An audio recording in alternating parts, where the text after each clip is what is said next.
What is up, everyone? Welcome back to episode 86 of Thinktwice, the magic and pop culture show hosted by me, Justin Parnell, and my co-host, Ollie... Aziz Ansari. Aintrazi.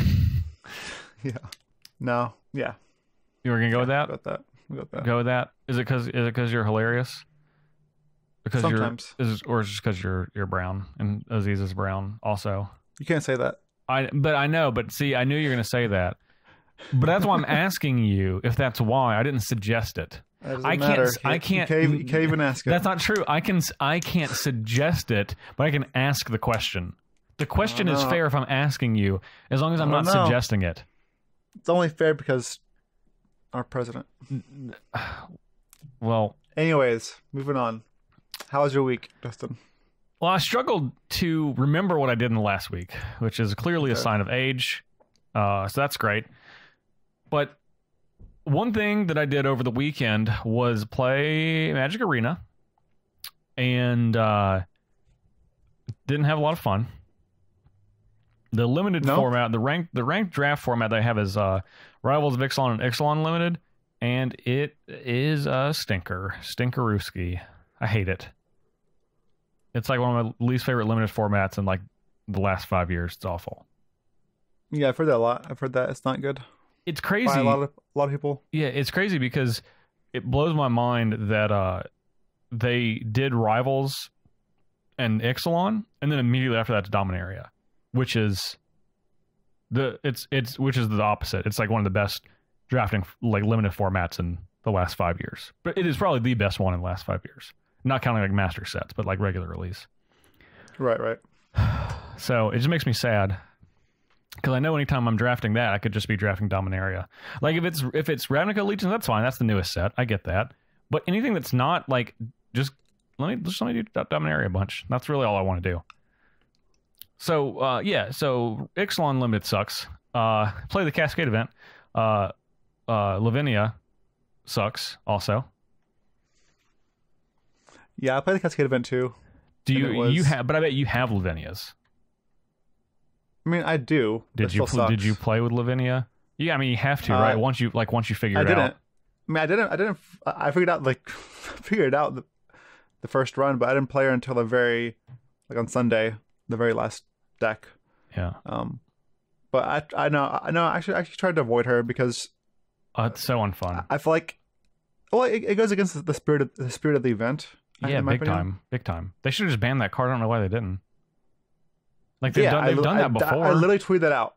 I was like, can you please ban Lavinia from this format? It literally like destroys the whole point of the event. Well, I just stopped playing. And honestly, I just stopped playing it. Yeah. I honestly wish they would also ban the Rats and the Petitioners and Singleton whenever that comes up. Just ban those cards too. Yeah, like, I do too. I understand the whole point is to break that rule, but like, it's just not fun. Yeah, it's not. This one was worse because this is like a singular card, and it's like a have it or you don't. And there's not a lot you can do about it. And it's not even universal. It's like only opponents. Yeah, it's brutal. If it was universal, I could maybe like understand it. Like, okay, opponents playing like a control deck. It still sucks. It's still not fair. But at least it's like affects everybody. But it's not that at all. It's just you. Yeah, it felt real bad. It felt really bad. I played. So my first run, I did not run into Lavinia, and I think I got to 4 wins. So I didn't get all the way to 5. Then I played against Lavinia one time in my second one. I played against Lavinia one time in my third one. Ended my run both times. And then in my fourth and final run, I played against a turn 2 Lavinia on turn 2 in the first game and the second game. I lost both of those, and I was like, okay, well, I guess that's a sign. Just don't play this event anymore. I want to keep playing it, but it was a dumpster fire, so I didn't. Yeah, Friday. I think Friday was the best time to play it. Before everyone was on the Lavinia. Friday and like early Saturday, yeah. Yeah. Then people start putting. Yeah. I did it early Saturday, and as the day went on, I played against it more. So that was fun. That was fun. Great job. Yeah. I agree. Not a great job. I was kidding. Also, like, I can get behind. Like, I can't get behind, but I understand burn being in Cascade. Like, whatever. It's annoying. It's not fun. But you know what? You could just you could beat that if you want. Yeah, it's part of the format. That's fine. Yeah. Lavinia is just like, come on, man. Like, why? But yeah, especially if they like start cascading into, like, if they just have like naturally have turn 2 Lavinia, they can just cascade into like a Mox Amber. You just play one. And Yeah. now they're ramping 2, and just like it's just miserable. Yeah, it was pretty dumb. Didn't care for it. Did not care for it. I did have a sweet deck though where that played. It was like basically like Growth Spiral. So turn 2 you'd Growth Spiral. You'd always cascade into Clan Elf, and then on your turn 3 you had 5 mana. It's a big ramp every time. Yeah, exactly. It's kind of cool. That's cool. That is cool. Yeah. Let's see. Other than that, I went to every year. My dad and I go to a Duke Wake Forest game. I know you don't care about this. Maybe some of our listeners do. A Duke Wake Forest game at Duke, which is at Cameron Indoor Stadium. We do that every year. He's a lifelong Wake Forest fan, and I've been a Duke fan since before I could even talk. So it's always great that's like the one thing that we do together every year. And this game, for those of you that follow sports, was a little too close for comfort. Duke won by 1 after a basket spun out as time expired. But it was a fun game, and it was good. I've been talking with some of the people on the Discord about basketball in the sports one. You probably didn't know that there was a sports one down there. It's down there though. Yeah. I ignored the meme one. You can ignore the sports one. That's fine. I mean, I don't ignore it. I ignore it because I just don't understand it. Like, I don't. Oh, Ollie, you try to troll people with sports all the time. Yeah, but I don't understand sports. But I know. Anyways, well, that's the troll. I'm not gonna tell everybody your secret. My secrets? Yeah. Okay. So this past weekend, I actually played in a team event. I was the standard seat. Played with Dalton and played with Allison. Dalton played Miracles and Legacy. Allison played Dredge and Modern. I played Simic in Standard. And deck is still good. I don't know. I Shocking. Yeah, deck is really good. We ended up losing our win in for top 8, but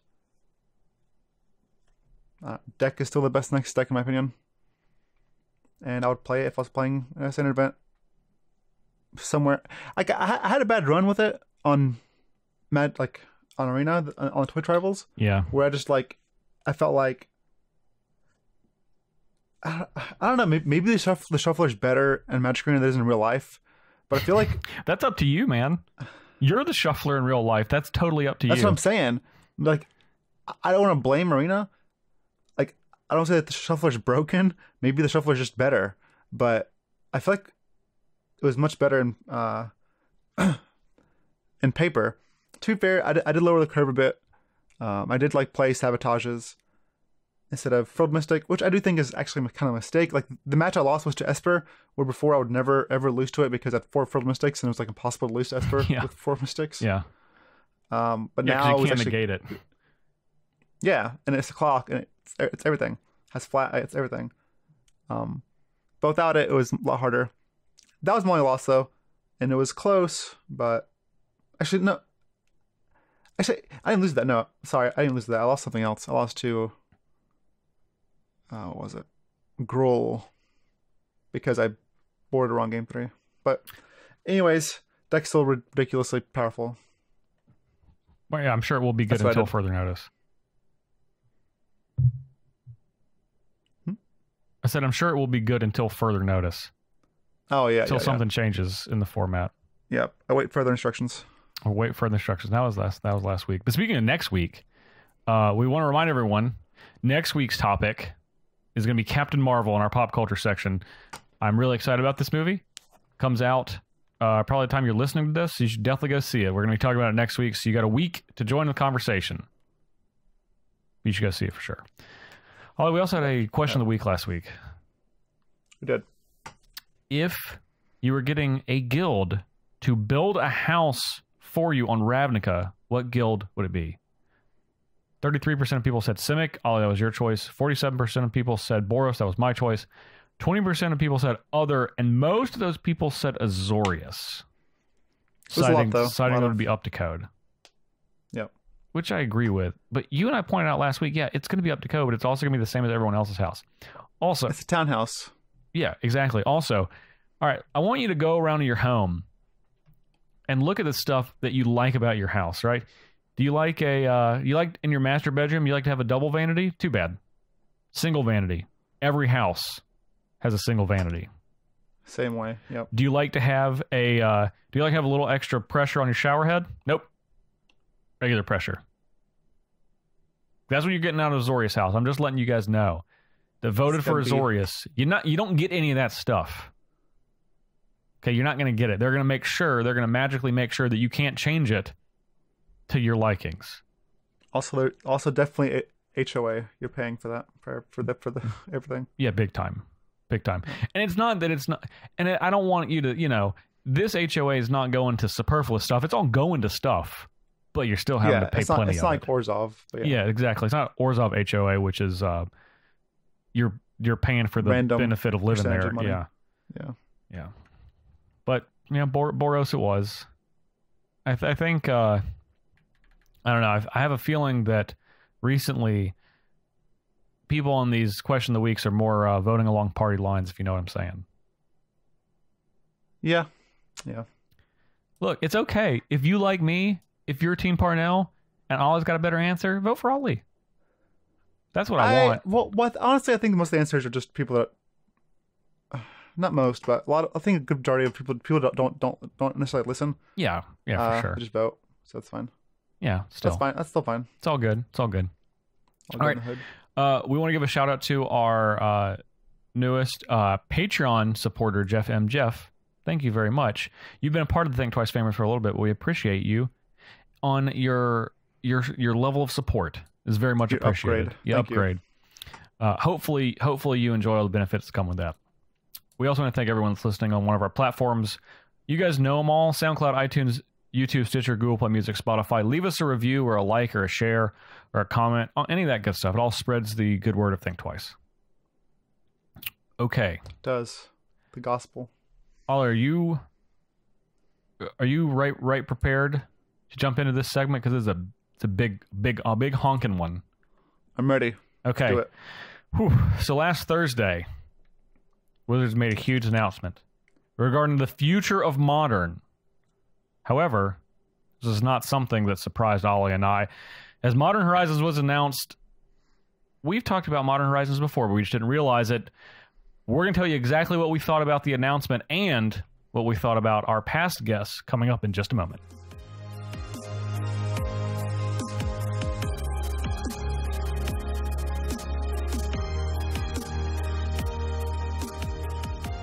On the horizon.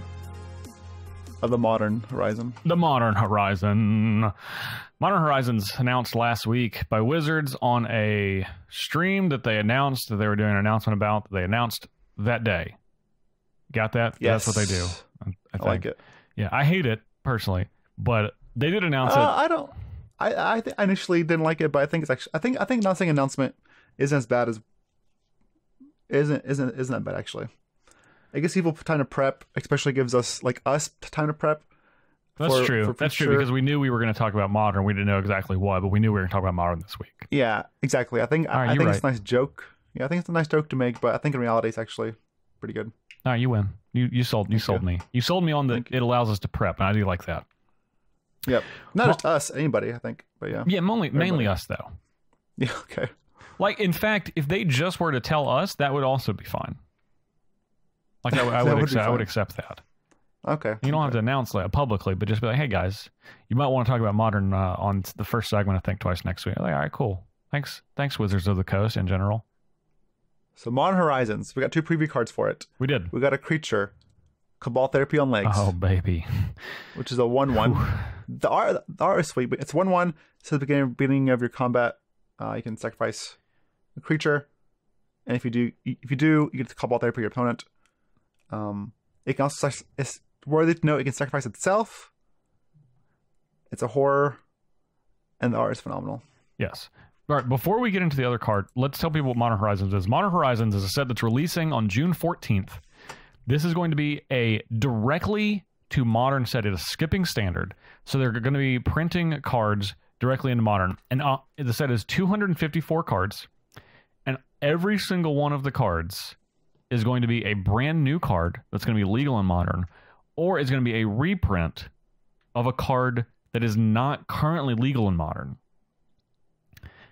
This is something that we predicted back on what has been described to us as one of our most popular episodes on the show in the history of the show. Mm-hmm.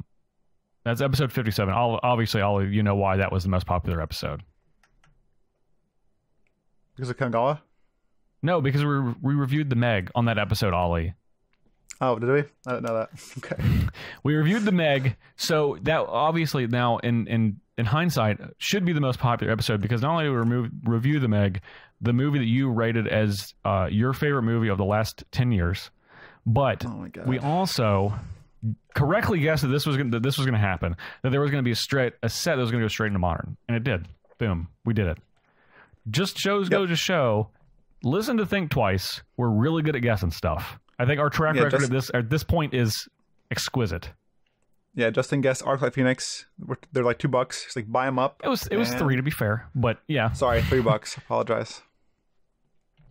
Yeah. Anyways, so Modern Horizons will release for not only Modern, it's Modern in older formats like Legacy, obviously, and Vintage. Correct.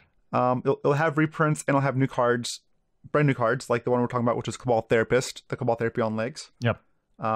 Which is a 1-mana 1/1 with Menace. Again, it has at the beginning of your pre-combat main phase. You may sacrifice a creature. When you do, choose a non-land card name.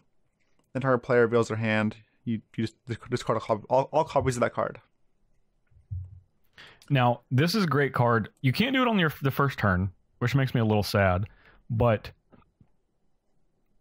yeah, you can. Oh, you can't. No, you can't. But it's still pretty good. It's still pretty good. Oh, man. Never mind. Pre-combat main phase. Yeah, not beginning of combat. Okay, I was wrong. Yeah. I did the same thing. Someone had to correct me. That's a lot worse. Yeah, it's worse. It's worse. Seems like a lot worse, but it is a lot worse. Okay. That's like a lot worse though. Like yeah, you can't do it on your first. You can't play it. You can't play it on turn 1. Well, you also can't like Thoughtseize then do it. You have to like guess on turn 2, even play turn 1. Yeah. Yeah, it's worse. It's worse. It's worse for sure. It's way worse. Yeah. All right. Yeah. So yeah, a little cooler on this one now. A lot cooler. Yeah. Well, first, I mean, I was iffy to begin with. I thought it wasn't that good. Well, that's the thing. With the other ability. Okay, that's a great talking point. The card, when you read the card, you're like, this is power. Okay, so let's pretend it was the other way, right? Where you could do it on the first turn. You're like, okay, this card is powerful, but this probably would not see any play in Modern right now.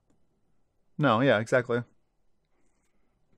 This set has to change that, right?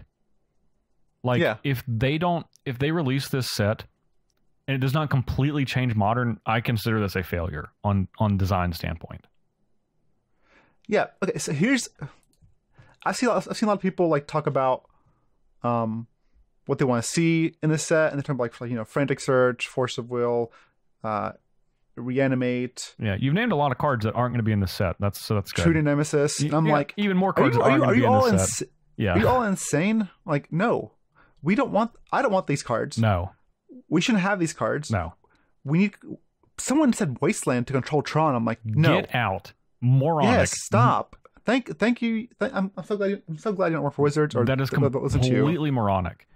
I would recommend, if you guys want to hear a realistic list, you should go back to episode 57, where Ollie and I posed this question and offered up 8 cards that, after reviewing this list and listening to this set, I believe all 8 of these cards could be in it.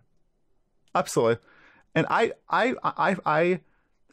really hope they print cards or reprint cards that are very powerful, fair cards. Yes. I don't want very powerful Storm combo cards. I want very powerful Why fair do people cards. Want to print cards that are going to make people interact less? That's all Modern is right now. Scale it back. Yes. This needs to push the kill turn back at least to turn 4, hopefully turn 5, because it's like turn 3 right now. Yeah, pump up the Jund decks, pump up the mid-range decks, pump up the control decks. Control decks. Yeah, exactly. So another card that was spoiled was Sarah the Benevolent. Beautiful She's art. It is. 2 white, 4 mana. Comes to play with 4 loyalty. Her +2 is she gives creatures with flying get +1/+1 till end of turn. So basically like the enchantment, whatever it's called. Favorable winds. Yeah. Except because of vigilance too, right? No, just creatures with flying get +1/+1. Yeah, okay, got it. Yeah, favorable winds. Yeah. Her minus makes a Sarah Angel token, so 4/4 Angel with vigilance, flying vigilance. -3. Sorry, -3. Yeah, she lives. And then her sorry. So basically, if at worst, it's a 4 mana Angel, Sarah Angel that lives. They still Planeswalker. That's still pretty bad, but in Modern, but it's not too bad. And then her ultimate, which you can do it after she pluses, is -6, and she gives you a worship emblem. So you can emblem with if you control a creature, damage that would dealt to you, damage that would reduce your life total less than 1 is reduced to 1 instead. And this is phenomenal against combo decks. Just being able to go like Llanowar Elf, whatever, +2, then like play turn 3 +2 next turn ultimate. It gives these decks that ignore you a very hard time to beat you without killing your creatures, and they can't just kill your enchantment either. They have to, you are forcing them to kill your creatures. Yeah, it's not like, okay, well, I'm going to bounce your worship and then kill you. Nope. Well, you can't bounce an emblem, so yeah. Also, you said the decks that ignore you in Modern. Those are called decks. Yeah, because it's all of them. Yeah. Anyway, okay, so this card, as it stands right now, is completely unplayable in Modern. Today. If they just printed this card in Standard, does it see no play? We hit on no radars. Oh, in Standard it would see play. No. If it was printed in Standard, it would see no play in Modern. No, this is. Oh yeah, this would be great in Standard. It's very powerful. It'd be too good. It'd be too good in Standard, I think. Yeah, probably. It'd be very annoying. The +2 -6 is just the rate obnoxious. is exactly. Yeah, you don't want a worship effect in Standard. That's especially when you can't deal with. Yeah, I agree. Yeah. But anyway, if this were printed in Standard, it would see no play in Modern. Wouldn't even hit people's radars. So they chose 2 cards that today don't move the needle in Modern. Cabal Therapist is interesting, but probably isn't good enough. I don't think it is. Yes, but honestly, I think Sarah is extremely close. Like, I don't think it is right now. But on rate wise, like if you look at it, you read, you're like, this is clearly a powerful card, but like it. Yeah. I think if we one more, when I say close, I mean like if the format is slower by at least 1 more turn. Yeah. By 2 turns for sure. By 1 more turn, then it's very, very close. It's like close. It's right there. By 2 turns, it's the bomb. It's a good card. Then it's a played card. Because I don't mean so that asks the question: where do you think these cards fall on the power level of Modern Horizons? Like compared to everything else which we do not know, there's 252 more cards that we've not seen. New cards, old cards. Where do you think these 2 cards fall? Maybe together or independently. I also like to point out while we're on these 2, these both work really great with Lingering Souls. Both of them. Sure. Yeah. Both look like white. I think, as far as power level. Yeah, like compared to the rest of the set. I hope these are like the worst cards in the set, or one of the less powerful cards in the set. Yeah, I hope they are. But you know that there's no way that's the case. If they showed these 2 cards off, like on this huge stream with oversized cards, like that's just not going to be the case, right?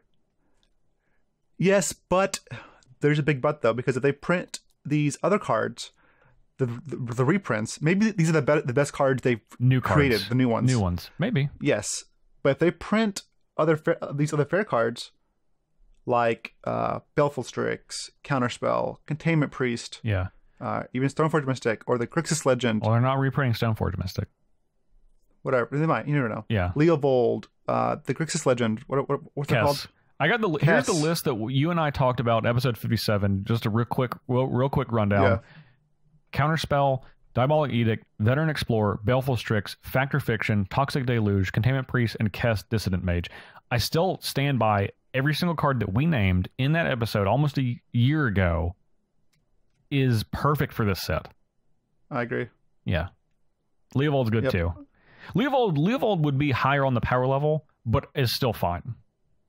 Yeah, with Lightning Bolt in the format, I think it's perfectly fine. Yeah, it's fine. Like it would be one of the most impactful cards for Modern if you put it in this set, but that's fine. Like you need that. You need to have those things that are impactful but overall fair. I agree. I want to see things like, so if they're putting things like that, that's fantastic. Like that. Yeah, big time. Can make these new cards played as well. I'm even fine with like if you're putting something like broken, like bring something that's like at least build around me. Like I think exploration could be fine. I don't agree. Okay, it's fine. I think Amulet Titan is one of the best 3 decks in the format, and I think that would make it. I think Aintrazi are overrated, but I can understand. But okay, sure. But you think it's overrated? That pushes it to tier 1. Yeah, sure. Exactly. Like. Yeah. Okay, so you're right. Sure, I'm fine. Don't print exploration. Print Veteran Explorer instead. Print better. That's perfect. Print Veteran Explorer. Yeah. Also, super sweet with Cabal Therapist. Yeah. Also, you're playing a bunch of basics. That makes Modern a little more affordable for your deck. Like your deck's a little more affordable because you're playing a lot of basics. Yeah. Veteran Explorer is like the number 1 card that should be in the set for sure, because it pushes Modern in the right direction. Yeah. Yeah. So, I hope so. Yeah, but again, I don't want to see Wasteland, Force of Will. No. Reanimate, Frantic Search. No. All these other things people are asking for. Exhume. No way. Entomb. Nope. I don't want any of that. Whatever else. That's the opposite direction. Stop making it. I agree. Stop making it legacy without. Yeah, why do that? Without don't make it. You're just making it legacy without dual lands. Yeah, don't do that. I don't think they're going to. I'm pretty confident. Like I would legitimately be shocked if any one of those cards you just stated are going to be in this set. Shocked. Yeah, I would too.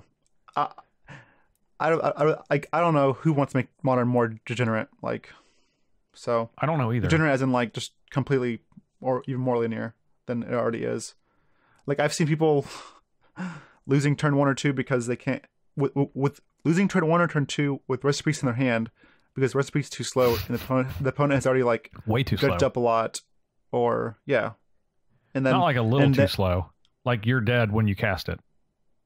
Yeah, there's 2 blood gas, two blood gas and a prize amalgam on the battlefield, or a blood gas, prize amalgam, Narcomoeba, and it just doesn't matter anymore. It's already too late. Yeah. Then where Surgical Extraction is just not good enough. Even opening hand is just not as power. It's not good enough. Like you need a combination of Surgical Extraction plus Rest in Peace, or like people are making Surgical Extraction. That's not a sign of a healthy format. No, like up to 2, not even just like a Miser's one. Which, by the way, I fully agree. Even if you feel like I should be playing one of these, that's not good. No, like, that's not where you want to be as a format. That's not good. The thing is, like, the deck that used to play 1 or sometimes 2 was Lantern. That was like that deck milled you. Like it saw your card, it milled you. Yeah, that's totally and it different. Used it. Yeah, exactly. That's what I'm saying. And even then, that wasn't a metagame choice. Even then, it felt bad to play that card. Yeah. And people are now just playing it for like to trigger their Phoenix and to beat opposing Phoenix decks. Yeah, it's just a terrifying world to live in. Let's just This is not fun. God, no. But it's hard. Like, how do you print cards that stop, or print new cards that stop all that? Because they got to be cheap is the thing. That's what I'm saying. Yeah. Honestly, I think when this set comes out, they're gonna swing the ban hammer at the same time. I don't think they will. I think they'll release a set, see if it does anything, and if it doesn't, then swing ban hammer. Ban hammer hard. Yeah. Okay, you're probably right. Yeah. So whenever the fall set comes out, is probably when we're gonna get the swing. Yeah. If nothing happens, if this doesn't do anything, then yeah. Yeah. And we don't know that yet. I mean, I like to believe it will. It's still super early. Yeah, but like we're not going to find anything out about this until May. Like we're literally two months away before we find out a single other card for this set. Yeah. I do like that they are printing. like the Sarah Planeswalker is a good payoff. It's not good for control, but like control could probably be stronger if it had better payoff. It's so crazy, man. I don't know. Like Jace just sucks in that format too. Yep. So it's just everything's so fast. Planeswalkers suck unless they're unless you can get them at a 4 mana discount. Yeah. Yeah. Yep. Honestly, that Cabal Therapist, whatever it's called. Yeah. It's called Cabal Therapist. Cabal Therapist. Yeah. It's unplayable the way I see it now. Yeah, it's unplayable. Completely unplayable. I literally thought it was at the beginning of your pre-combat step, which I was like, okay, this card is okay. It's fine. Yeah. It's okay. I don't think it's that good. I think it's fine. But now it's like, holy moly. Yeah. I mean, they can... Yeah, play a turn 1. You have to untap, and then if you want to use it, you have to use itself. And it's like, but you don't want to do that because your deck probably like built around to abuse Cabal Therapist. Yes, you want it in play. So what? You wait till turn 3? And if they don't kill it or anything, then you're probably just dead by turn 3. Well, they're not killing it because they're killing you. That's what I'm saying. Yeah. Yeah. I mean, like, the Cabal Therapist is good in the same world that Sarah the Benevolent is good, right? Like the turn 5 modern world. Yes. Yeah. So, I mean, if that's where we're going, that's a sweet card. If it's not, then you'll never see it. I agree. Then that's the end of it. Yeah. If we go into the turn 5 world, Sarah is great, and so is Cabal Therapist. Yeah. Yeah, I think even though those cards look wildly different, they're pretty much linked as far as like this format speed. We're like in the turn 3, I would say average. We're in turn 3. I mean, we're in turn 4 average, but you always I think are. Turn 3.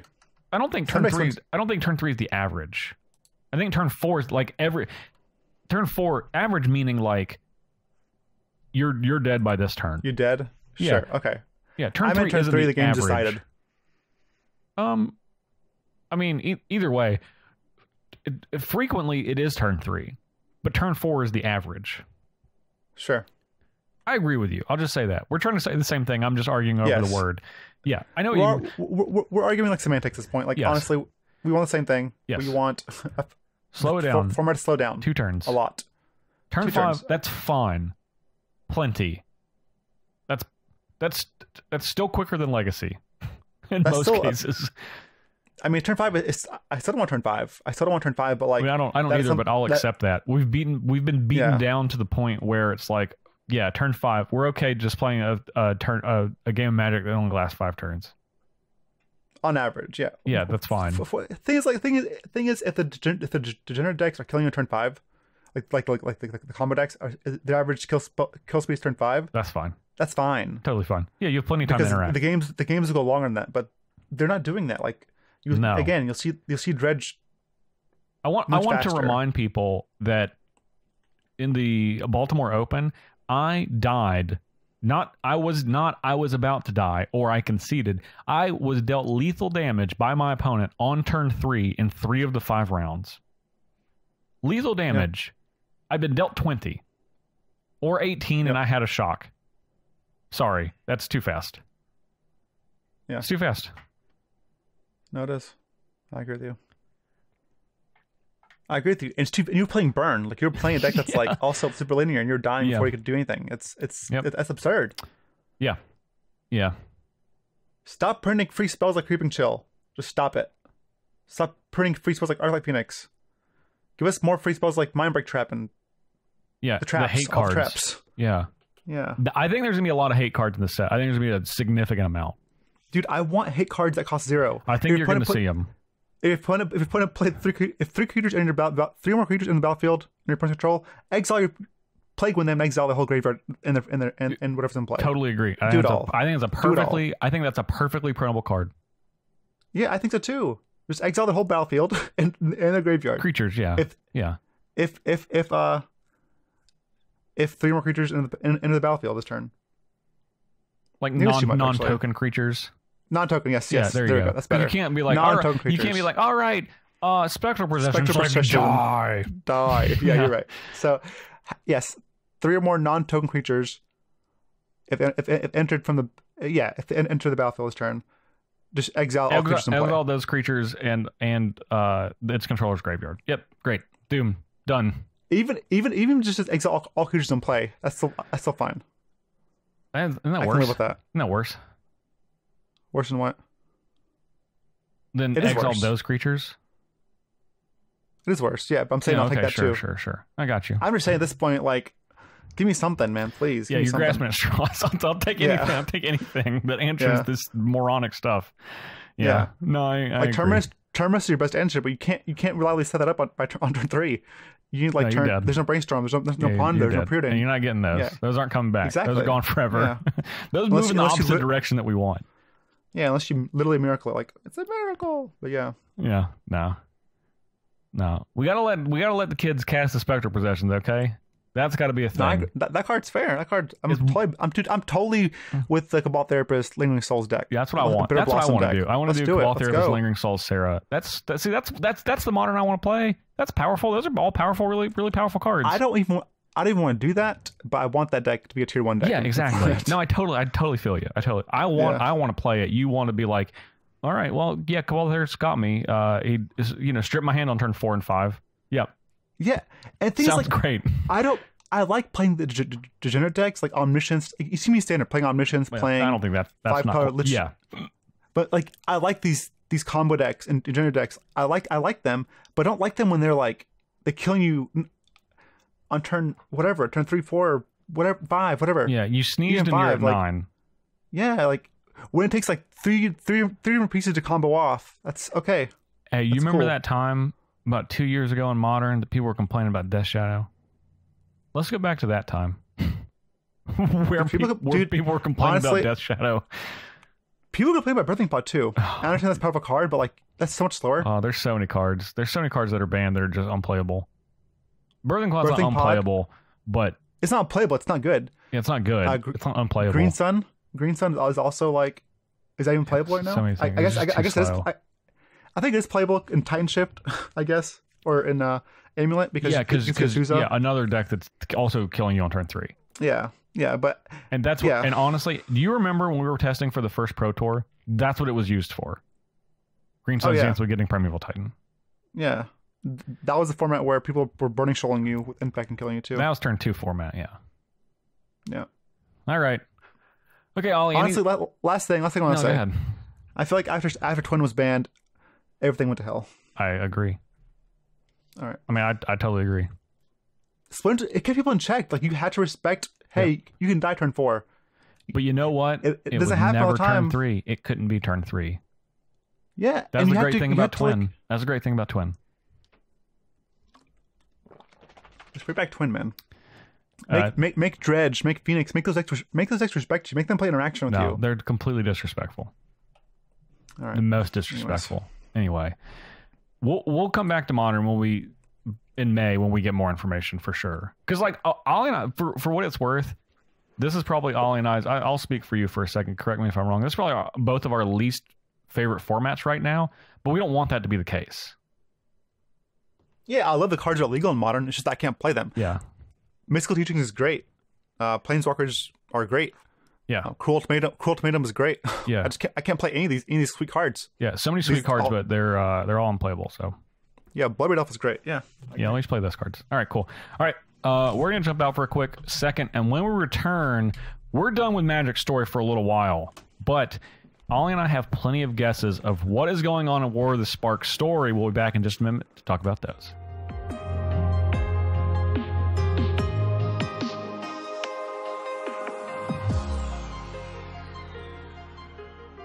All right, Ollie, before we start, I want to let people know we are going to war, but it's going to be a long war. Like most wars, it's not going to just be a single week war.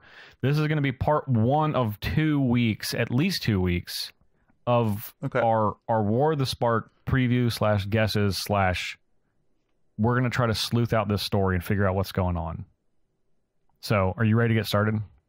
I'm ready. Let's do it. It's going to take a while, but we can do it.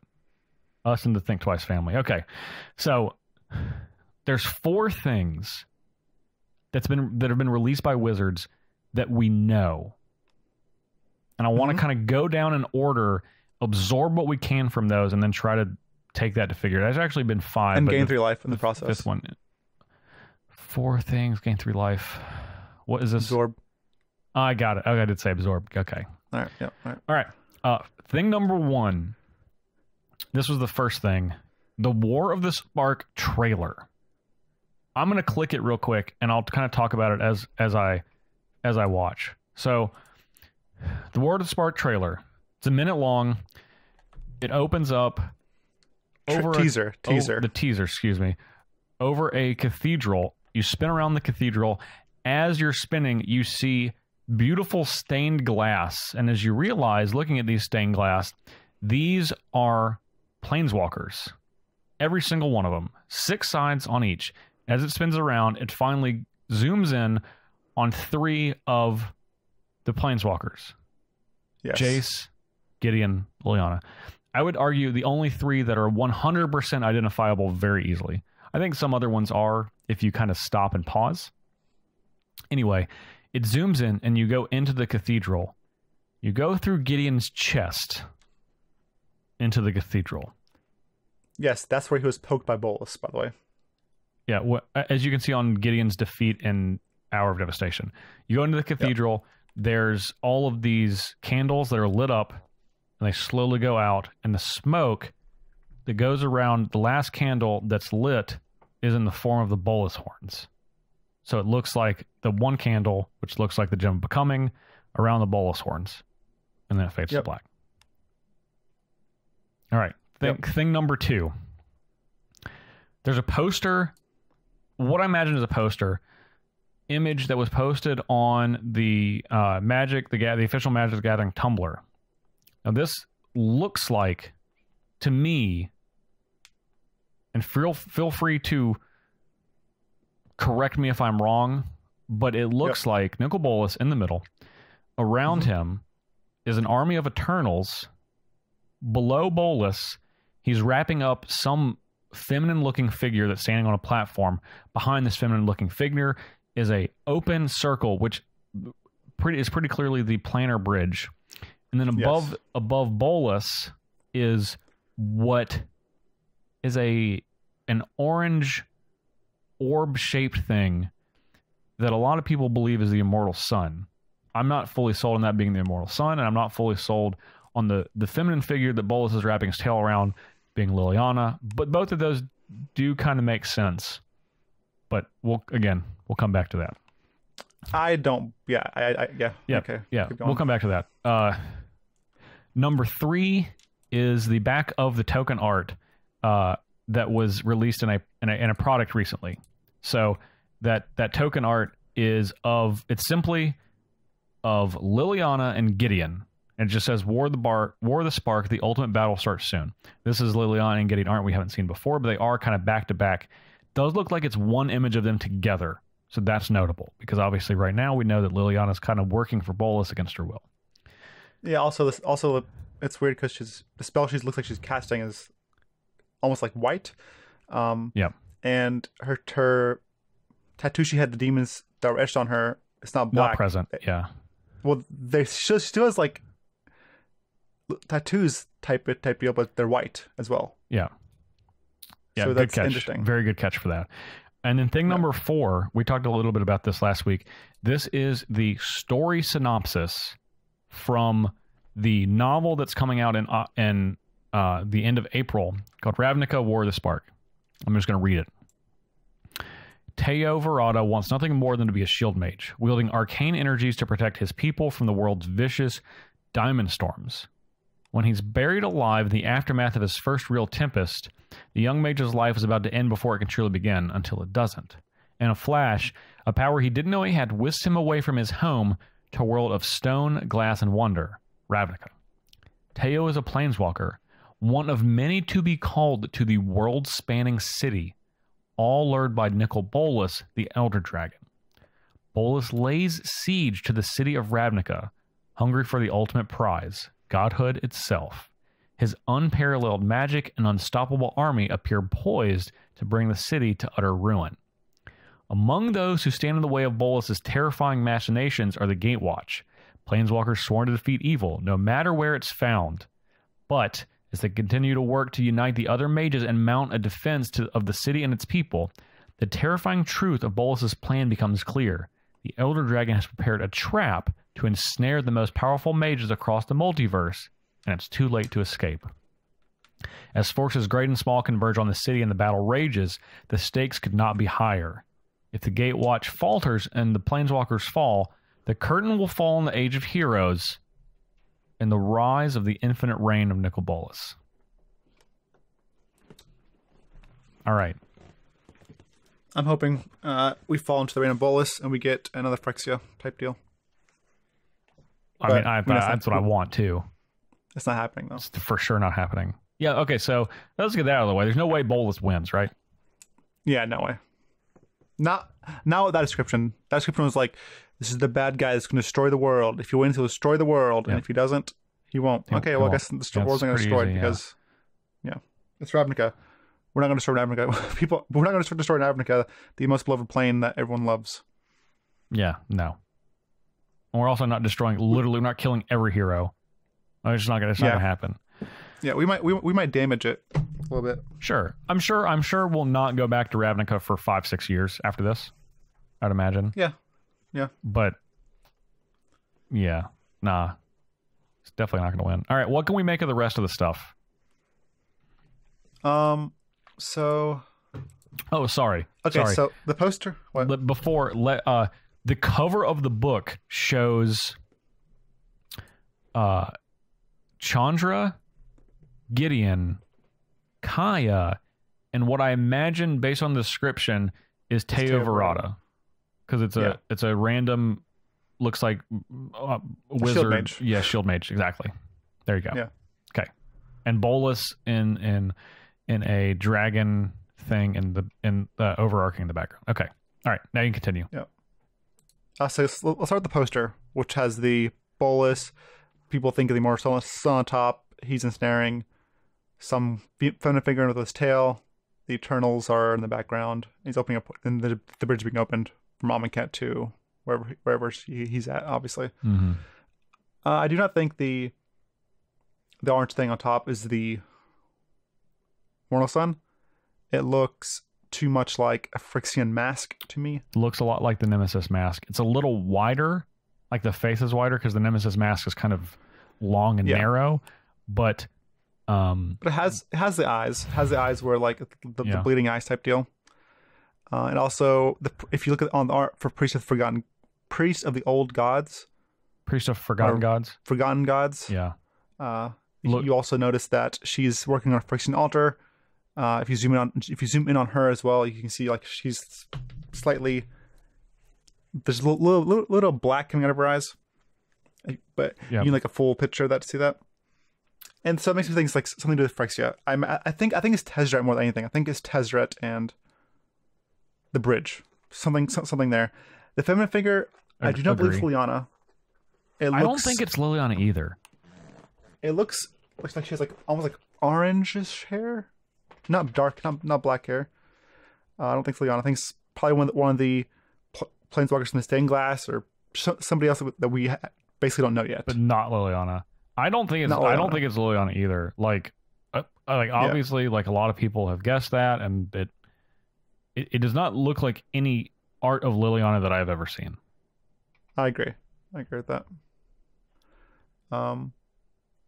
What else?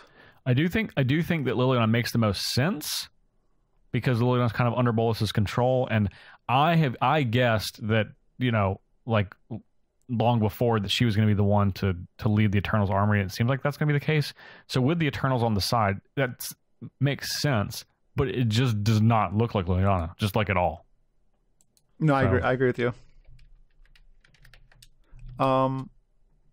Did you see the other art of Tezzeret? No. Did you see the art? No. Try to link that to me. Put it in the show notes here. I'm trying to find it. Okay, no problem. I'll keep going. You keep talking. Yeah. So clearly, the things we can confirm on this poster: Bolas, check. It's obviously Bolas. Eternals, check. Those are clearly Eternals. They have armor. They're bluish. Planar Bridge, check. Planar Bridge has been depicted in a couple of different ways, but it's always pretty consistent with what it's kind of working with. And that's a big open space, some curvy, spindly edges, and clearly looks like a window to somewhere else. And that's all the case. So it's difficult right now with no information, no other information than what we have to kind of glean anything else from this image. I agree with Ali that I don't like. It could be the Immortal Sun, and it makes sense logically that it would be, but it does not look like the Immortal Sun. I agree with that. Alternatively, maybe that both things are right. Maybe this is the Immortal Sun when it's so the picture of the Immortal Sun, the art, the Immortal Sun is kind of locked behind some metal. Immortal Sun. Okay. Right. So, yeah, but even when you play it, like I've played the Immortal Sun on Arena, and the sign it makes of what it is, like it makes noise and it's orange, like this light comes up. Yeah. It does not look like that. No, it doesn't. It doesn't. It doesn't. You're right. All right. Okay, send me that image. Yeah. All right. Yeah, I didn't get a chance. Now, what if this is the Immortal Sun, but it's also some sort of Phyrexian relic? I think it is because of the priest and this new art that I just sent to you. If you look at it, it is I don't think that's Tezzeret. Huh? That was on the Modern Horizons stream. Yeah, I think it's Tezzeret. I think that's Urza. No, someone said they think it's Urza too, but I don't think it's Urza at all. Like, look at the arm. It looks very Ethereum. Metalish, Ethereum, and then look at the chest.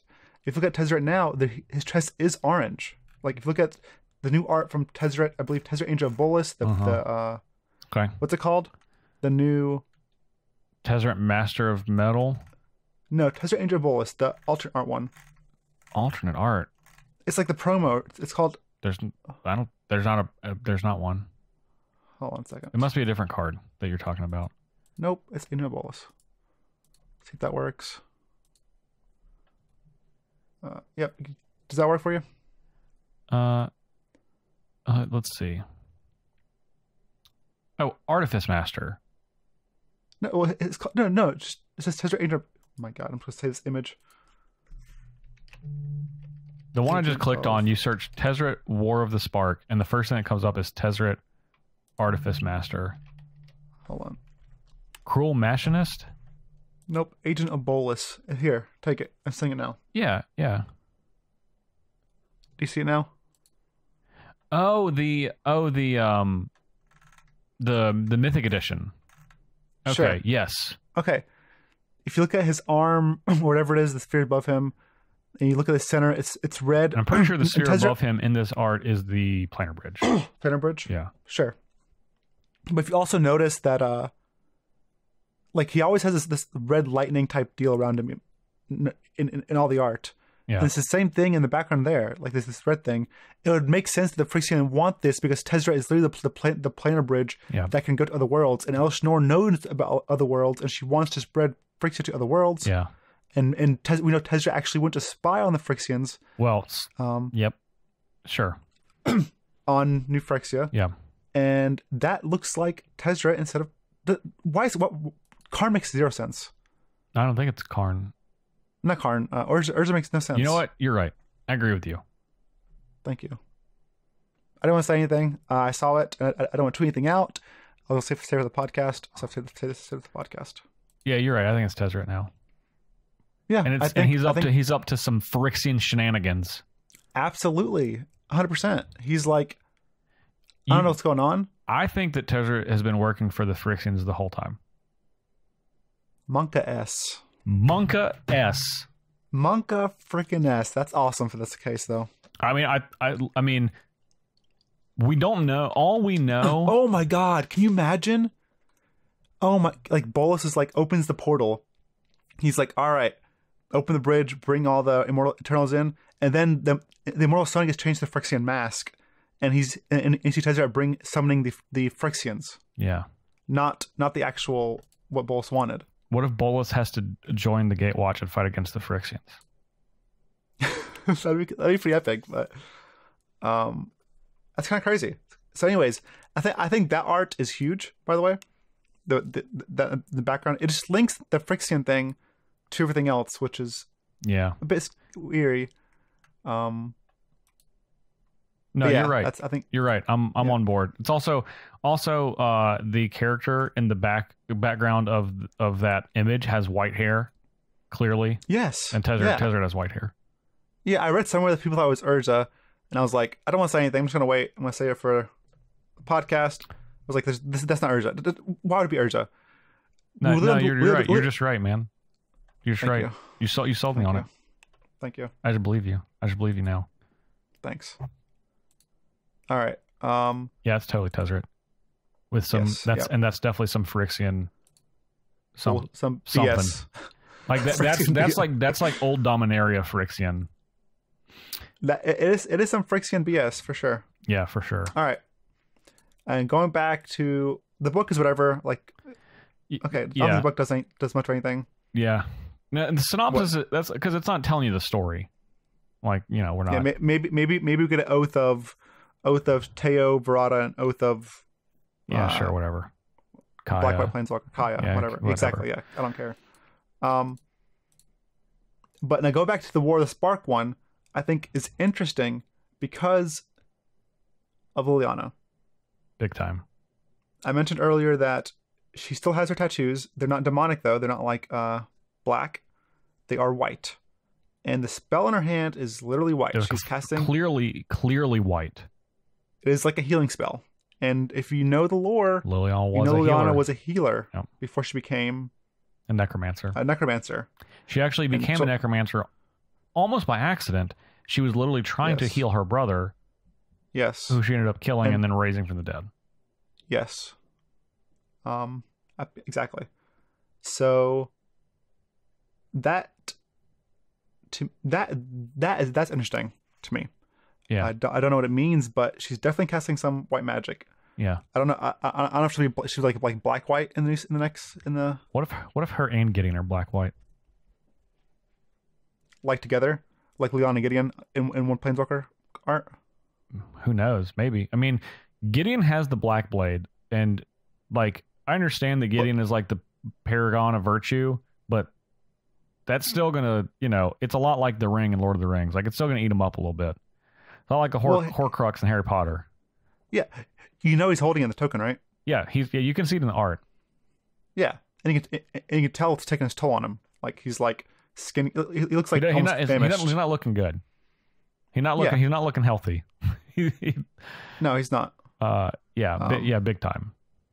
So I mean, maybe it's like Liliana and Gideon, and it's like one Planeswalker card or something. I don't know, but it's hard to say because Liliana is also under the influence of Bolus. We know that, like Bolus, like. Yeah, but that's against her will. Here's a better image. Let me send this one to you. But he basically renewed the contract for demons. Yeah, here, get a load of this one. This is a much better image. We're gonna put all these in the show notes, by the way. I can't see it, but actually, hold on, see it. I see that, yeah.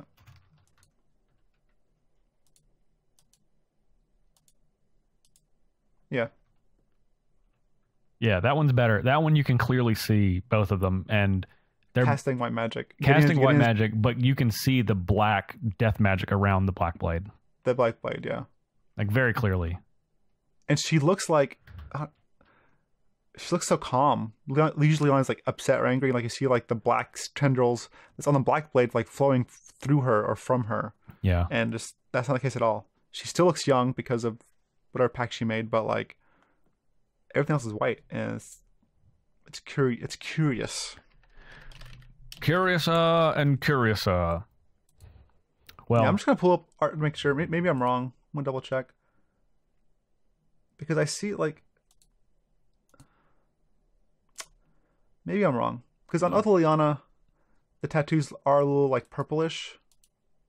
Maybe I mean the spell she's casting is clearly white. I mean that's like there's not a debate on that. Like it's literally white light emitting from her hands.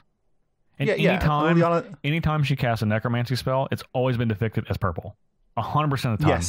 So purple, this is not that. Purple or blackish. This is not. So this is just not that. I mean, just straight up, it's just not that. I agree with you. Yep. I agree with you. You brought that up first. I'm agreeing with you. You get credit. It's fine. We'll take it jointly. The podcast team Think Twice. Team Think Twice. Okay. Takes it, yeah. I think this is a good stopping point for this. All of this stuff. I feel like this is probably going to go into 3 weeks, but at least 2 for sure. Yeah. All right. Okay. So that's our War of the Spark guesses. We'll come back next week when and we'll kind of just go into other stuff. Like we haven't even talked about the story spotlight cards. We can hit those next week and then kind of just go from there. Does that sound good? Mm-hmm. All right. Okay. In that case, that is all for war guesses. But again, next week we will be back. Hit this segment again. So going into our pop culture segment, we watched the anime The Promised Neverland. The Promised Neverland that Ollie recommended. We'll be back in just a minute to talk about that.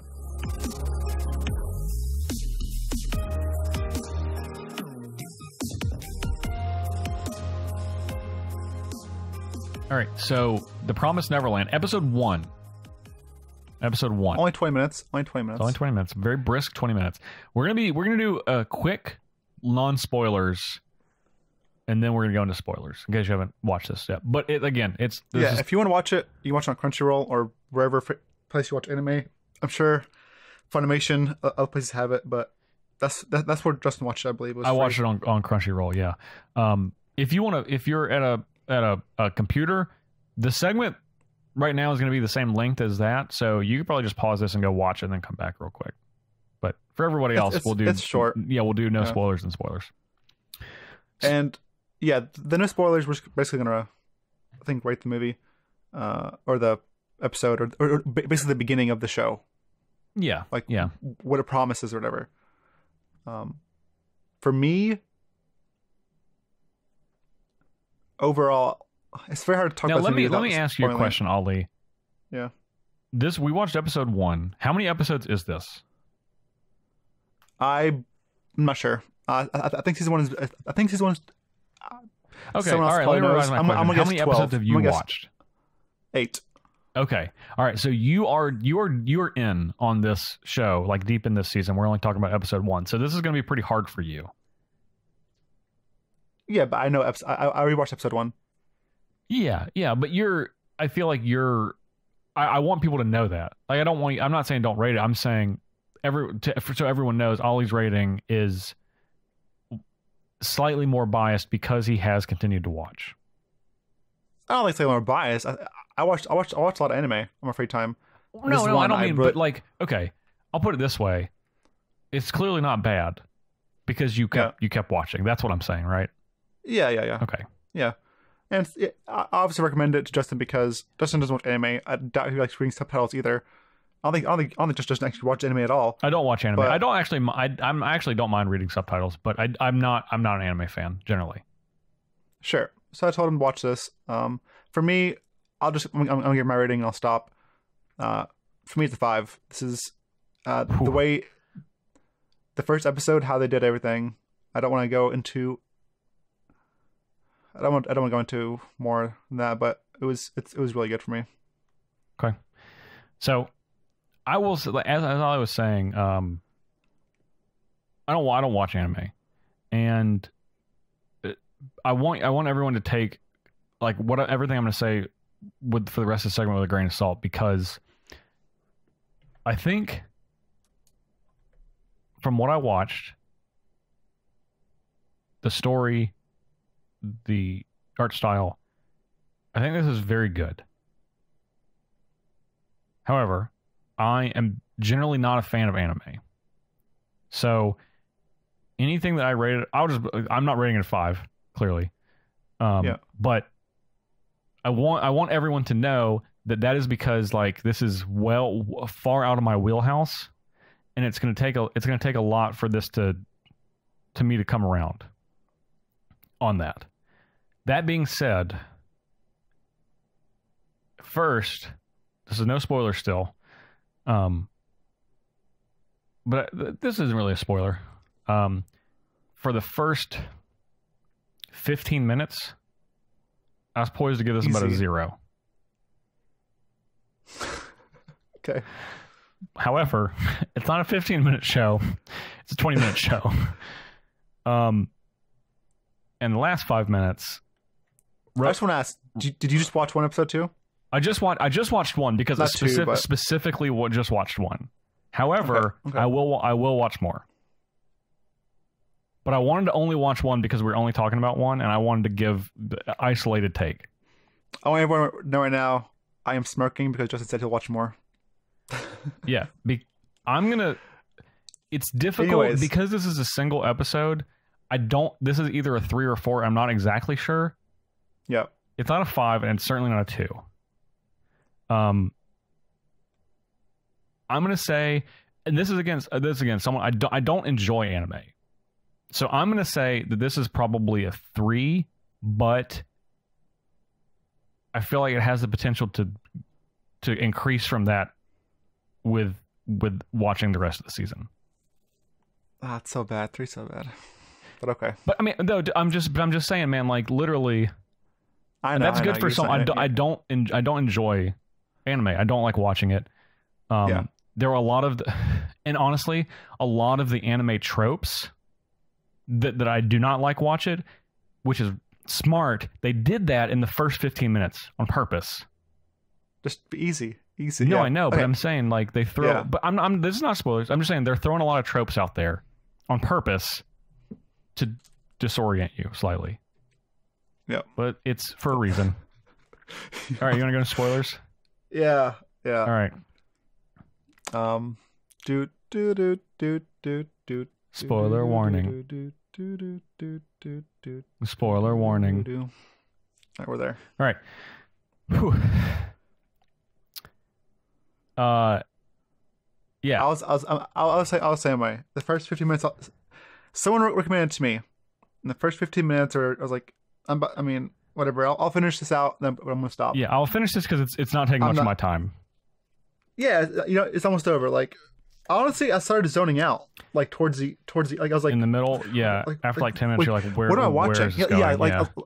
Yeah, what's the point? I don't get this. And I started zoning out, and then you get past the 50-minute mark, and I could not be more focused in my life. Like, I went from like barely paying attention because I don't get it's boring. It's like whatever. Like, what is this? Not only was it boring, I was like, this is a waste of my time. Yes. Yeah. And then I went to like, my eyes are glued to the screen. I'm rewinding stuff to like try to get more information because I want to know. I want more information. Yeah. Because what happens? Yeah. And it's just like, see, it's crazy. I paid attention. I knew from the first scene. When they zoom in, when the first kid wakes up and is stretching, and you see the numbers on their neck, I was like, all right, this is not an orphanage or whatever this is. Like, there's clearly something sinister going on. I didn't know what at the time. Right, but it could have been anything. It could have been like maybe a camp, maybe like that's what I thought it was. It seemed sinister, but it didn't seem like everyone seemed happy. So like it makes you like not think the numbers. Like, okay, maybe like you don't know yet. Yeah. And then how everything plays out and how they love the mom or call her mama or which okay, of course was like, all right, that's another red flag, calling everybody mom. So that's like indoctrination step 1 is you Stockholm syndrome your captives, because I thought they were like imprisoned without realizing they were imprisoned, which is like obviously the numbers on the neck is a pretty good indicator of that. Yeah, but it seemed happy, which is like what threw me off a lot. Yeah, so the anime tropes, which I called a lot of because like specifically I don't like anime for a lot of the reasons that are in the first 15 minutes. Like the characters, like there's like all of these like super bubbly characters and just how it sounds and like the art style where it's like quick cuts and then it like zooms in on action and like it's like the point in the class where the kid like jumps up, he's like, I challenge you to game of tag. like that moment is like that's like like anime, like right there. Sure. You know what I mean, right? For you. Yeah, for you. Yeah. Yeah, no, Yeah. it's just a trope. Like I'm not saying that it's bad. It's a trope, that scene together. Yeah. And I was going through and I was like, who is this for? Because it's like the exposition, and that was another anime trope where they're going through and they're explaining. They're like, there's these 3 kids. This kid is a genius. This other one can match it because it's this. The 3rd kid is highly athletic. And it's like over explaining, like it's explaining everything to you. Yeah. And it's like it's laying on so thick. Like it's looking just like everything else. Yeah. And then you realize it's like these characters are set up like caricatures on purpose because they're going to be in some real poop in a second. Like immediately. I didn't see that happening. See, I thought no, I didn't see that happening, but that's why. Like I realized in retrospect that was why. Oh yes. Yeah. Yes, No, I didn't see it happening at all. Yeah, me either. But obviously in retrospect, you're like, okay. So you had to do that because because we're literally spending 15 minutes on exposition to set up who these characters are, and this is what you need to know about them, and you'll figure the rest out by interacting with these characters, and that's fine because they're going to be in like serious trouble shortly, like very shortly. Now you don't know that at the time. So it was good. I did expect there to be like dead kids in the back of the van. Did not expect kid-eating monsters or monsters that are cultivating kids for rich people to eat. Demons. Whatever they were. Yeah, sure. Super creepy looking. Yes. Super creepy looking, Dude, which really helps because they're really creepy looking. Also the horror you see on the kids, like their faces, like if you go back and watch it. Oh yeah. Whoever drew like the kids face like how the face contracted, and like they look absolutely like terrified. Like they look like, because I went back and watched it. And I was paying more attention to everything because I'd watched it already, and just seeing you see their faces, and you're like, these poor kids. The terror. It's terror, and it's hard. It's hard to do, and it's hard to do in animation. Yeah, and it's like it's hard to do in real life. I think to actually like see someone like actually terrified, because that's not something. It's not actual terrified. Yeah, because that's not a thing easily you can act is terror, like true terror. Yeah, and they look like, dude. But I know how they did it, and terrified. I wrote notes as I was watching, and immediately, 2 minutes in, the thing that threw me off the most were all the characters' eyes. And it's very different than a lot of anime, because they look fairly realistic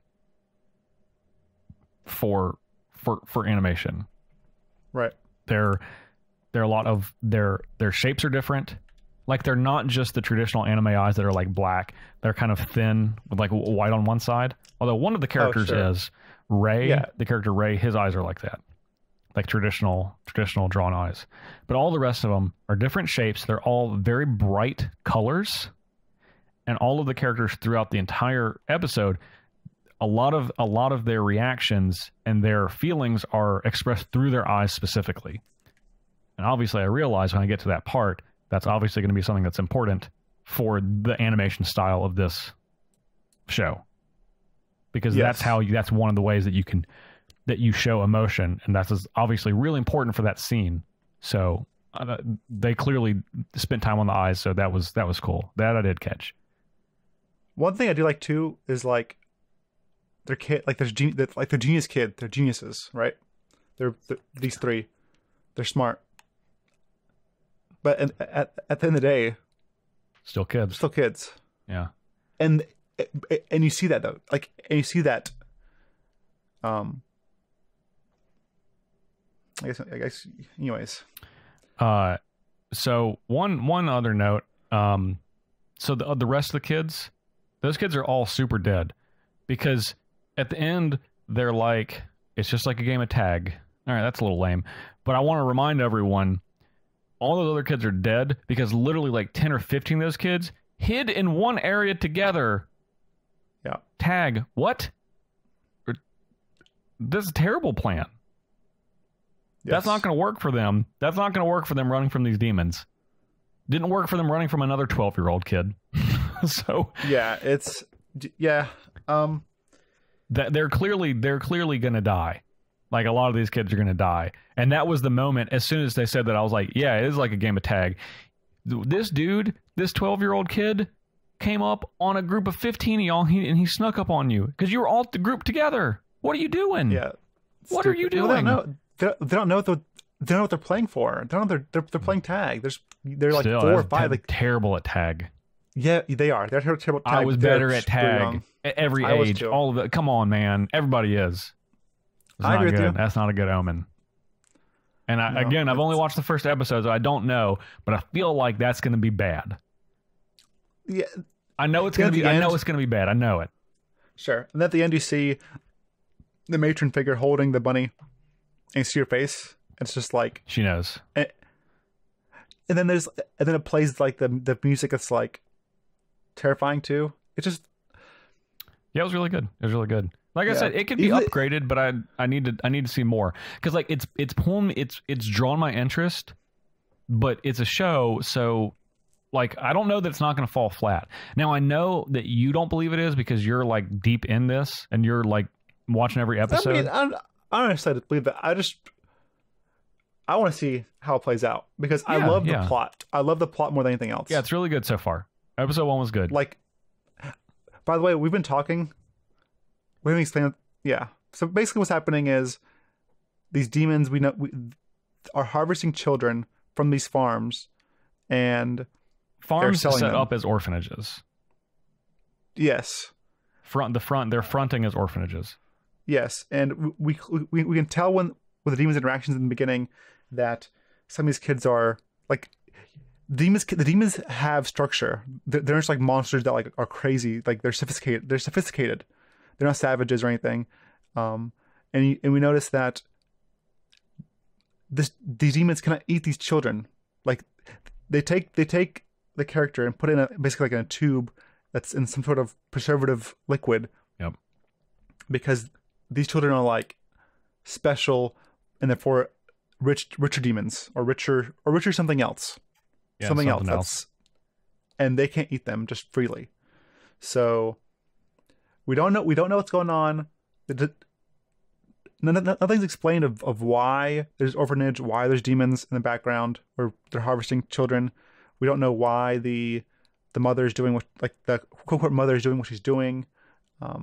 Why she's working with the demons. Yeah. Exactly. Yeah. We don't know. There's a lot of hidden information, but we do know that there is demons in the background. They're harvesting children and for their food. As a food source, and these ones in particular are a delicacy and worth more. The smarter they are, presumably, yes, the more of a delicacy they are. Yes, I'm not. Yes. The thing I loved about that last 5 minutes is everything changed. The way that obviously there's not a camera and animation, but the way that the scenes were kind of aimed changed. They had what would be considered a rotating camera rather than a like a stock shot where they're just taking it a single angle, and they moved around the characters as they're encountering this van, and then as they're realizing other people are coming, the mood changes.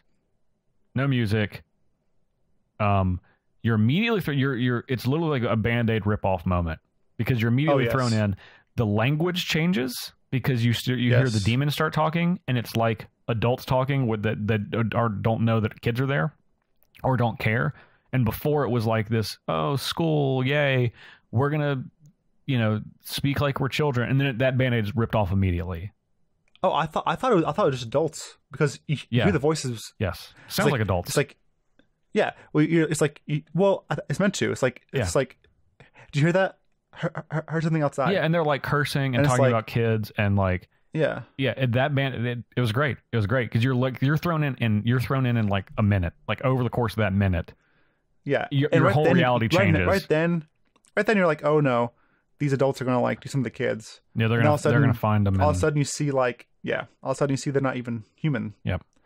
And the eyes on the thing, it's like was like jerking around. They're creepy. And They're it's- real creepy looking, which helps. Dude, I thought they which were dead. helps. I thought they were dead. I thought when he looked under the van, like maybe one of them had been terrified, or I thought they were Like one of them was dead. One of them was like yes, immobilized by fear. Yeah. I have terror. Yeah, absolutely. Yeah. Like Yeah. I could totally understand that. Like Yeah. I don't know. Yeah. But luckily they managed to get away, but they left the gosh darn bunny. Connie's little bunny. Connie's little bunny. And then at the end you see obviously they run away, like they scream and they try to get out, and they're confused. And then you see them at the very end. You see the matron and the mother with the bunny in her arms, Yeah. and she has like this weird, this contorted, devilish, darkish look to her, Yeah, like she knows something. She knows something is up. and she looks like pissed, Yeah, yeah, yeah. That's a good which way. is to even put it. worse. Yeah. Yeah, I mean, I liked it. I am interested in watching more. Did Meredith watch it? No, she did not want to. Okay. I mean, I was fully ready. Like in that first 15 minutes, I was like, I'm literally gonna give this a When did you watch 0 it? and poo poo all over it. Yeah. Sure. When did So, you watch it? I watched it earlier today. Okay. 'Cause I wanted- So now you're telling Meredith to watch it now before. No, she won't watch it. Why? She won't. She's gonna listen to this segment. Maybe she can tell you why. I don't know. She's because she feels the same way about me as anime. I mean, I'll give it a excited to watch chance it. though. Like I said, the last 5 minutes sold me on it, and I wasn't expecting it to. Okay. Like, what do you want? You won this one. You won this battle. Well, the thing is, it's like it sucks listening to this review before watching it, because like you lose so much value from it. Like I feel like if I told you what it was about and you watched it, you just lose a lot of hit value. you the same. Yeah. Exactly. That's why I'd No, want her to watch you're it. right. You're right. You're right. She's not. Yeah. She's not going to. Sorry, Mary. I'll tell her. I'll send her a message before. Okay. She can watch it or not. Be like, hey, you should definitely watch this movie. Watch this before you listen to it, because it's not the same. Yeah. She won't. But give it a shot. Have try. at it. All right. Yeah. I'll tell her Maggie wants her to see it. You could bribe her with pictures of Maggie. Maggie, okay. Be maybe like, I'll it's do only that. 20 minutes. You should be like, hey, I'll send you like 5 pictures of Maggie if you watch this. All right, deal. All right. I think that'll work. That's a good plan. Okay. For next week, we have Captain Marvel. So if you want to be joining that conversation, make sure you see Captain Marvel. You got about a week to do it. I imagine a lot of people are going to be watching that movie anyway, so that one shouldn't be too much of a stretch of your time or your cinema spending dollars. So that's it. That's the show for this week. Hope you guys enjoyed, and we will be back in just a moment with the question of the week.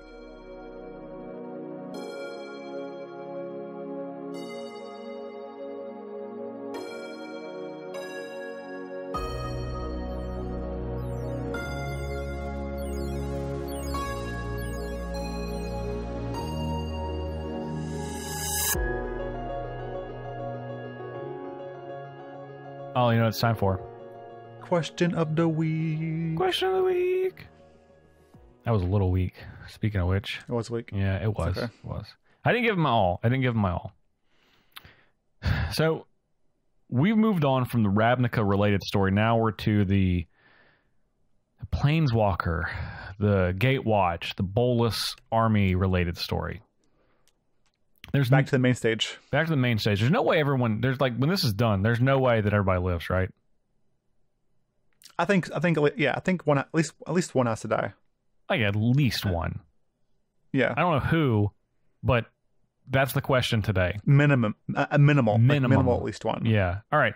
So if you and I both agree that at least one person's going to die, one character in the War of the Sparks story, what of any character is the biggest character that bites the dust. Besides Bolus. Oh, no, you can choose Bolus. Okay, who do you pick? You want me to go first? I'm going to choose Gideon. Okay. Gideon's just Captain America. He's the martyr. He's the most heroic of the characters. And I think that he is the most emboldened now to try to go one-on-one with Bolus. Even more so than Jace, because Jace is, even though Gideon's technically a better planner, tactician than Jace I think is more powerful, and with that will make him plan a little better. Gideon just wants to like front of the line, rush in with the Black Blade, and I think it's going to get him killed. I mean, I also think that from the War of the Spark trailer, once I saw that, the fact that at the very end, when it goes into the cathedral, it goes through Gideon's chest. Yeah, that's foreshadowing 101. Gideon's dying. So where are the candles then? Anyways, okay, so you think Gideon? I think it's Gideon. Yeah, I don't think Bolus dies. I think I'm gonna go with Ugin. I think it's a nice way to knock out a big one without having to also worry about, like, I think if Bolus goes, Ugin can also go, and you no longer have to worry about the Phyrexians. What's Garrick doing? All right, maybe Bolus defeated, but what's Ugin doing? Because we know Ugin isn't like purely good. Yeah. It's just too many, like, you have too many big bats floating. Yeah. I can imagine Ugin does not make an appearance here. Like, if he doesn't, then like I'm shocked, and I want to then, and he's definitely evil. Oh yeah, he's for sure. Then he's at least evil adjacent. Maybe not like directly evil like Bolus, but he's not good. You can firmly remove him from the good category, which you and I already have. If he's not there, yes. Yeah, you and I have already done that, but I think the world at large has not. I agree. I'm gonna go with Ugin. All right, that's not a bad guess. Not a bad guess. It's a big one. It's a big one. That is also the physically largest character that could die. Yep. So, I'm also curious because it says, and real quick, where it said in the back of the novel, the sun is summoning all of Planeswalkers to, or both somehow summoning all of Planeswalkers to Ravnica. Yeah. I wonder what's gonna happen to Soren. Imagine they can't summon him. Good question. And he can't planeswalk out from where he's at, or otherwise he would. Yeah, he can't RSVP to this party, man. Maybe he's not getting the call. Anyways, maybe he's not getting the call. I don't know. Maybe he's not. Yeah, I'm curious. We'll find out. We'll see. All right, Ollie, where can people find you? You can find me at twitter.com/OllieEldrazi. Cool Stuff Inc. Articles go up every Wednesday and Friday. And then twitch.tv/OllieEldrazi, where I stream. What days do you stream? Sorry, I stream Tuesdays, Thursday, Friday, Saturday, and Sunday. I don't stream Monday and Wednesday, mostly because I'm doing videos for Cool Stuff, and then doing the podcast. But every other day, so Tuesday, Thursday, Friday, and Saturday, or not Saturday, Sunday. Tuesday, Thursday, Friday, Sunday. From 5 to X. Between 11 and 12. Sometimes 12. Yeah. All right. You can find me on Twitter at jparnell1. You can also find me on StarCityGames.com, and announcement. Starting this week, I'm going to be streaming, doing my Journey of Discovery live on twitch.tv/jparnell. This is different than the Thinktwice Twitch that I had previously been streaming on. We're kind of going to use that as a hub to host myself and Ollie. So if you're on that, you can kind of see when both of us go live. But I'm going to be moving away from that and using twitch.tv/jparnell as the way for me to be streaming Journey of Discovery. 8 p.m. Eastern Time every Tuesday until 11:30, 12. So that is one of the days that Ollie's streaming. But maybe in the future, that will mean something. But right now... Dun, dun, dun. Right now, you should just, you should watch what both of us. You probably have 2 monitors, right? Yeah. Yeah, for sure. All right. If you have 2 tabs. Yeah, you definitely got 2 tabs. Yep. If you want to contact the show, you can do so on Twitter at ThinktwiceMTG, and of course at thinktwice@gmail.com, thinktwicemtg@gmail.com for a personalized message. You can also find the show SoundCloud, iTunes, Stitcher, Google Play Music, Spotify. Please leave us a review, a like, a share, a subscribe, a comment, all that good stuff. Helps spread the word of the show. If you want to support the show, you can do so at patreon.com/thinktwicemtg. There's a lot of great rewards tiers, some of which we're going to be revising soon, specifically the $10 tier, which not only gets you a Think Twice playmat, but also gets you access to Flashback, which is a monthly, not safe for work, little short podcast. It's about a quarter... It's about a third to half of the time of a normal Think Twice. That is once a month, but I think we had a pretty good episode the first time, but you guys let us know if we did. You can also find Ali Aintrazi's stream highlights, Justin Parnell Journey Discovery episodes, and of course this podcast on youtube.com/thinktwicemtg. We do want to shout out Jeff M from Patreon. Jeff, thank you for your continued support, and we have one single animal picture of the week from our Discord. It's again Laverne, the best. Can't stop the Laverne. If we've learned anything on this show, is that she won't be stopped with her cuteness. Nope. Cuddling up in Mama's lap. That's freaking adorable. Impossible. Sneal said, well, a previous picture of Laverne, maybe this isn't Laverne's angle. Look, every angle is clearly Laverne's angle. Yes. She's adorable. Look, I love Laverne, but I want more pictures, okay?